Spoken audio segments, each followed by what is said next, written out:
ਜੰਗ ਦੇ ਮੈਦਾਨ ਵਿੱਚ ਇਹ ਕਿਸ ਦੀ ਲਾਸ਼ ਹੈ? ਕੌਣ ਅੱਗੇ ਵੱਧ ਗਿਆ, ਕਿਸ ਦੀ ਕੰਡ ਲੱਗ ਗਈ, ਕਿਸ ਦਾ ਲਹੂ ਬਚ ਗਿਆ, ਕਿਸ ਦਾ ਲਹੂ ਰੁੜ ਗਿਆ? ਕੌਣ ਬਹੁਤਾ ਫੱਟੜ ਹੋਇਆ ਤੇ ਘਾਓ ਕਿਸ ਨੂੰ ਘੱਟ ਲੱਗੇ?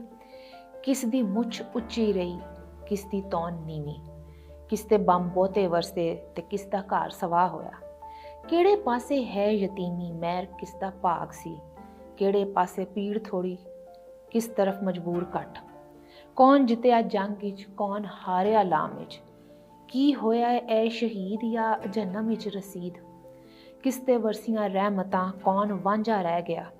ਜੰਗ ਦੇ ਮੈਦਾਨ ਵਿੱਚ ਇਹ ਜਿਸ ਕਿਸੇ ਦੀ ਲਾਸ਼ ਹੈ, ਭਾਵੇਂ ਉਹ ਜਿੱਤਿਆ ਹੋਏ ਭਾਵੇਂ ਹੋਵੇ ਹਾਰਿਆ। ਇਹ ਮੇਰੀ ਲਾਸ਼ ਹੈ, ਇਹ ਤੁਹਾਡੀ ਲਾਸ਼ ਹੈ, ਇਹ ਮੇਰੀ ਹਾਰ ਹੈ, ਇਹ ਤੁਹਾਡੀ ਹਾਰ ਹੈ। ਹਾਰ ਗਈ ਇਨਸਾਨੀਅਤ।